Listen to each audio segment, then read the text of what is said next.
Greetings and blessings from the Most High, Jah, Rastafari, Crawford Ashley, the spiritual boxer, and I'm going to be talking about boxing.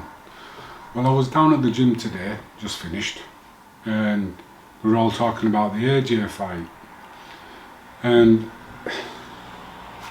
what I seen, in my opinion of it, it was trying too hard to show people he were a boxer, and he were thinking too much.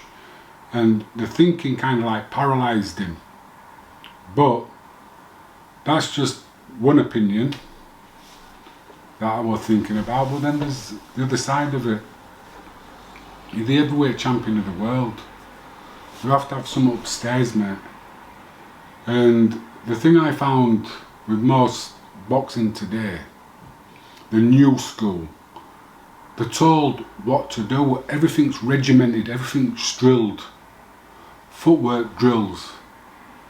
And when you look at both of the boxers, AJ was on footwork drills, where Usyk was dancing. He had movement. He just flowed, he just went. There was no drills, there were no set patterns. And it seems like a lot of boxers listen to the trainers. And yeah, you have to a certain extent. But at the end of the day, you're the one who's in the ring. You're the one who's taking the punishment. You're the one who's in front who can see. The trainers can see what's happening from the outside, from the peripheral. They can give you a better idea and a better understanding of what's going on, because all you can see is face on. And when you go back to the corner should be calm. It's the only place in the whole arena that should be calm, should be the corner. Should be one voice. And this flipping music they're playing between rounds, it's wrong. You know what I mean? The corner should be quiet, and they're putting on this big noise. You know what I mean? When you're in battle, you're in the midst of chaos. As soon as that bell rings, you want to go back to calm. Re-get your thoughts. Come. In my corner, there was only one person who spoke, and that was Bob. Nobody else spoke. Just Bob. And you can look at it when I was in the Nun fight. That was the first time Bob had ever been in my corner. And when I come back to the corner in there, I wasn't bamboozled with anything. I was sat down, given time to breathe, get my thoughts, and then he spoke. Spoke in a calm manner. Keep you calm, keep you cool, don't fret. And like, when things aren't working, change. You've got to change it. Your boxing skills went up to Usyk's skills, so change it, drag him into a fight. You know what I mean? You've got to impose your size and your will on him. Yeah, you want to prove to everybody you're a boxer, but when you're boxing somebody who is an absolute brilliant boxer, and you can't match it, you've got to do something different. You know what I mean? You've got to rough him up, do some dirty tactics, get him out of his game plan. You know, do anything. From round 9 is where you've got to basically take it out of everybody's hands. 9, 10, 11, 12, they're the championship rounds. That's where the champion has to be known. You know, whatever, that's where you throw everything out of the window, that's where the heart comes in. That's where you just start throwing punches. You know, sticking to game plans that don't work, change them. This is why I say to people, boxing, the most important thing about boxing is his brain. Keep it intact. You know what I mean? Big heart, strong chin, makes you dim. If you've got a good brain, you can go on for a long time. A long time, you have a long career. And afterwards you can speak properly, you can, well, I can't pronounce my words anyway, but I'm not punch drunk, that's one thing. And I've been in with some of the best fighters in the world in my time. You know, so not Roy Jones, he won't box me. But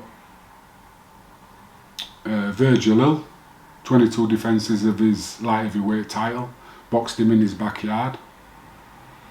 You know what I mean? He went to hospital, I went to his celebration party, but I lost. I boxed Michael Nunn in his backyard at 3 weeks' notice. He beat me up. But I learned so much. You know what I mean? The things I teach is about defence and being comfortable in the ring. I teach the basics, and then on the basics you've got to put your own flair to it. You know what I mean? You can't stick to it.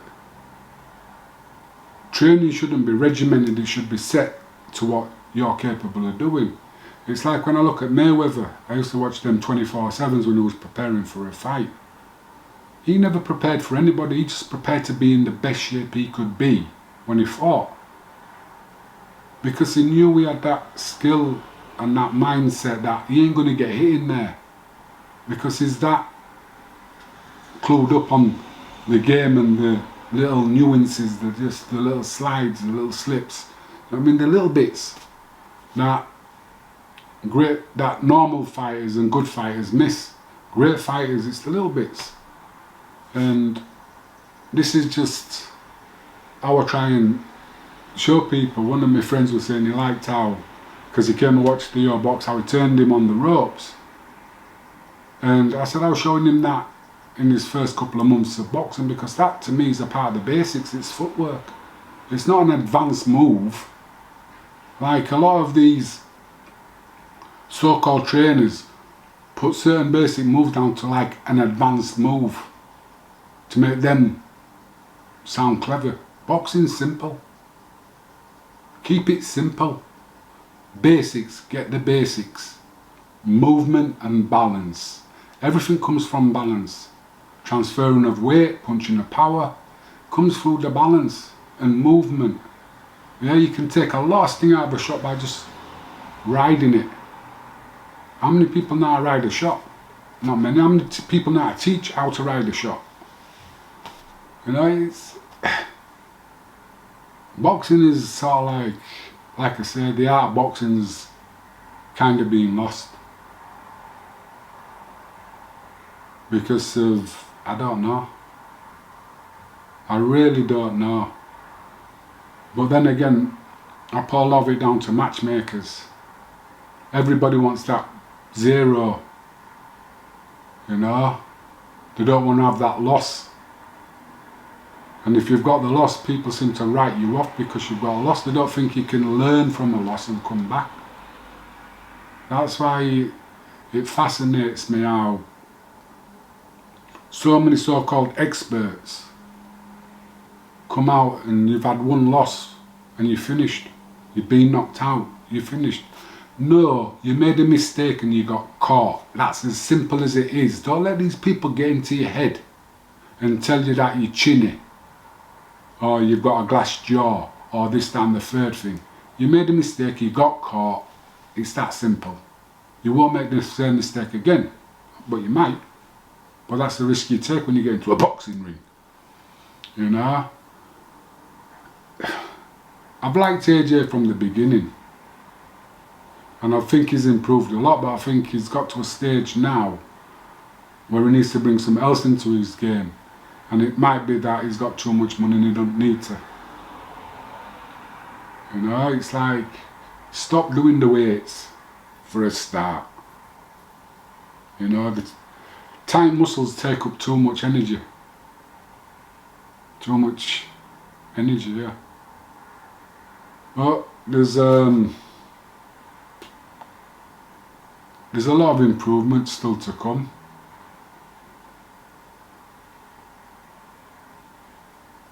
No. The rematch, you got to forget everything and go in there and have a fight, mate. You know, that to me, I don't think, depending on how long it is before the rematches come in, but I'd probably, for me, I'd take maybe a 2 week off, get back into the gym.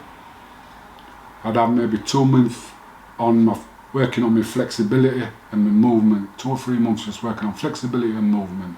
Forget about weights, forget about strength. Work on your cardiovascular, your flexibility and your movement. You know, they're the 3 things I'd be working on if I was you. And then probably 3 months before the fight, I'd be upping it and bringing in more boxing, more punching on the move and moving when you punch, because a lot of people don't do that, they don't know how to do it. And when you're moving, people say, oh, he's running.